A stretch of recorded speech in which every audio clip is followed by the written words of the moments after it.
Balance. If the downward force of gravity and the upward force of buoyancy are in line, they add to zero and things are stable. Slide backward on your boards, however, and the downward force of gravity moves behind the upward buoyant force. When these two opposing forces get out of line, the board will experience a torque or twisting force. When you move backwards, the torque twists the board so that the nose begins to go up and the tail begins to go down. This changes the position of the water displaced by the board and also changes the position of the buoyant force. The board rotates until gravity and buoyancy come into line again. By shifting your weight relative to the center of mass of the board, you can tip your nose board down, up, right, or left. Density of the water and buoyancy. Buoyancy is an upward force created by the still water pushing up on the board and is known as a hydrostatic force, a force exerted by a liquid at rest. The water exerts its force on every part of the board that it touches, yet the buoyant forces act as if it were pushing up on the board just at the center of buoyancy, which is the center of mass of the water displaced by the board. Newton's first law of motion states that an object in motion wants to stay in motion and an object at rest wants to stay at rest, otherwise known as inertia. In this case with the surfer, the surfboard continues to move forward in the water because it is already in motion. It would not stop until an unbalanced force acted upon it, such as the surfer hitting a wave that knocked him off. Since the surfer is already in motion atop the board, he is going the same speed as the board is going already, so therefore he keeps up with the boat and does not fall off. Torque. When the surfer moves back on the board, gravity and buoyancy move out of alignment and create a torque, a twisting force on the surfboard. The board rotates until the forces are realigned. The surfboard rotates until the buoyancy force through the center of mass of the displaced water is aligned with the gravity force on the surfer. As the board rotates, the center of buoyancy, the center of mass of the displaced water, moves towards the back of the board. If this is not done properly, then the surfer will fall off. When buoyancy and gravity are again in alignment, there is no longer any torque. Acceleration. When surfing, the surfer often makes quick and sharp turns that are a result of torque and acceleration.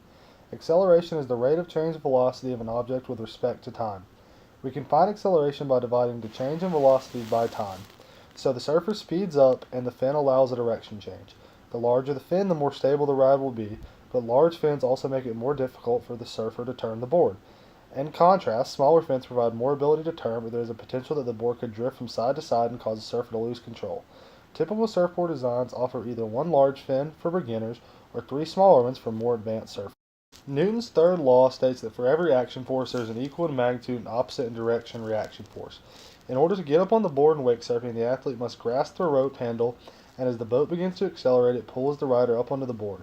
But the boat and surfer are acting on the same object, the rope. Because the boat pulls the rope, and so does the surfer moves because his mass is less than that of the boat.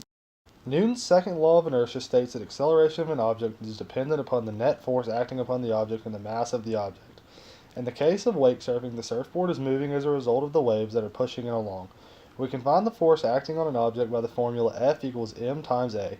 For example, if we know the surfboard weighs 4,500 grams and the acceleration is 10 meters per second squared, then we can calculate that the net force acting on the object is 45,000 newtons. Friction plays a major role in surfing in two ways. First, the friction between the surfer's feet and the top of the board is crucial because if there wasn't enough, the rider would fall off. Because of the coarse and rough surface of the board, a surfer's bare feet will stay firmly planted to it. Secondly, the friction between the board and the water is what keeps it moving forward. The fin drags through the water, creating friction which helps the rider to steer. There is very little friction, however, between the board and the water because the point of surfing is to glide across the surface of the water. We can find the frictional force by taking the mu and multiplying it by the normal force.